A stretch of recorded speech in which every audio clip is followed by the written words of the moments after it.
So, ibig sabihin, mayroong confidential fund si Binay, hindi ni-liquidate, hindi nyo hinanap. Si Inday Sara, hinahanapan nyo. O di, tinatarget nyo lang talaga si Inday Sara. So kasi si Inday Sara, nag-liquidate man siya. In good faith, niliquidate niya yung pera, kinuha niya yung pera. Ayan po, ito yung mga resibo ko, i-clear nyo na po ako. Si Binay, walang binigay kahit isang resibo. Hindi nyo hinahanap?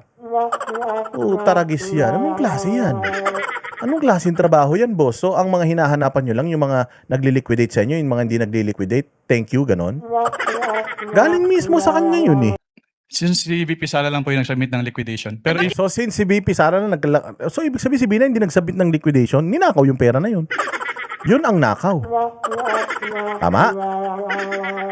May binigay na pera kay Binay, hindi niya niliquidate, hindi nyo hinanap. Si Inday, may binigay sa kanya, niliquidate niya, hinahanap nyo. Nililiquidate ka niya, ibig sabihin hindi niya ninakaw. Si Binay, ilang milyon, hindi niya niliquidate, nakaw yun.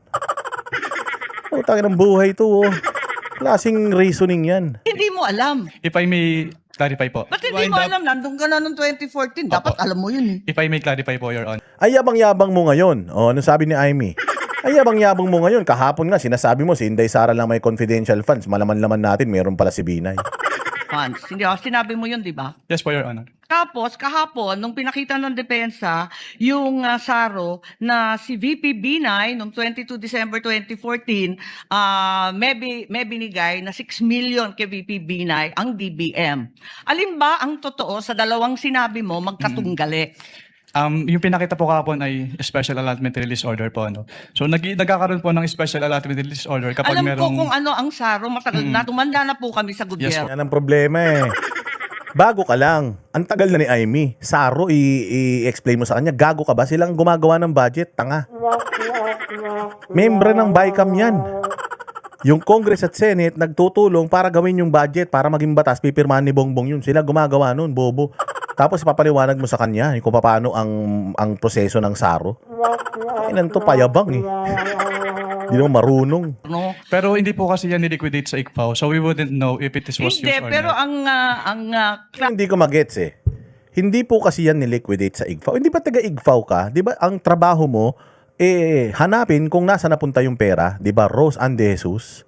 Mabuhay ka. O hanapin kung saan napunta yung pera. Yun ang trabaho mo bilang isang auditor. May binigay na pera sa opisina ni Binay. Ba't hindi mo inaudit? Nandun ka na nun. Nasa COA ka na nun. Ikaw na ang auditor ng confidential funds. Bakit hindi mo inaudit yun? Kasi ang sabi mo, walang niliquidate, kaya hindi mo inaudit. So ibig sabihin, si Binay, siya yung magnanakaw. Merong binigay sa kanya. Tapos, hindi niya nililiquidate. Tapos, si Inday Sara, may binigay sa kanya, nililiquidate niya. Putang ina, hinahanapan nyo ng butas. Gago ba kayo? Ganyan kayo katarantado? So, dapat pala si Inday Sara, hindi niya na niliquidate yan para hindi nyo na siya i-audit. Tama ba? Kasi kung susundan natin yung sinasabi nitong OGAG na ito, kaya daw hindi na audit kasi hindi nag-liquidate. O dapat pala si Inday di na lang nag-liquidate para hindi na rin siya ino-audit. Wala tayong hinahanap na Mary Grace Piatos. Wala tayong hinahanap na pera. So, dapat ako bilang senador, doon ako magtataka. So, si Binay doon sa 8 million, 6 million, hindi nyo siya in-audit doon? Hindi siya nag-liquidate? O saan napunta yung pera na yun? Di ba yun ang dapat hinahanap natin? Bakit etong hinahanap natin kung saan yung pera na gastos? Yun ang hinahanap natin. Tangin ng buhay ito.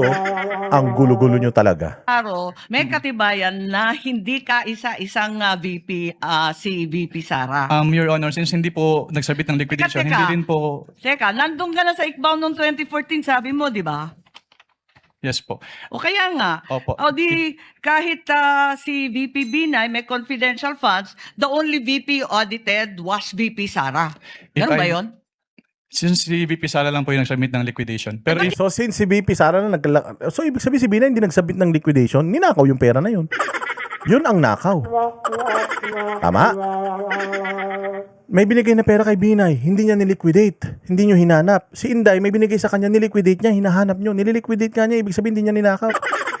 Si Binay, ilang milyon, hindi niya niliquidate, nakaw yun.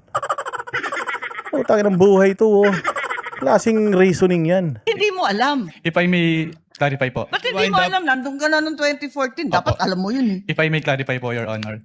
Since wala pong budget dun sa GAA as to confidential fund at hindi naman po nag-liquidate si VPB9 nung kanilang confidential fund. So hindi pa namin alam kung ginamit at hindi po nakarating sa Hindi, COA ang yung tanong, SARO. Mali. Kung ako talaga yan si Aimee. So, ibig sabihin, mayroong confidential fund si Binay, hindi ni-liquidate, hindi nyo hinanap. Si Inday Sara, hinahanapan nyo. O di, tinatarget nyo lang talaga si Inday Sara. Oh, so kasi si Inday Sara, nag-liquidate man siya. In good faith, niliquidate niya yung pera, kinuha niya yung pera. Ayan po, ito yung mga resibo ko, i-clear nyo na po ako. Si Binay, walang binigay kahit isang resibo. Hindi nyo hinahanap? Taragis yan. Anong klase yan?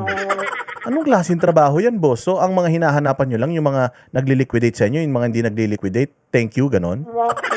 Galing mismo sa kanya yun eh.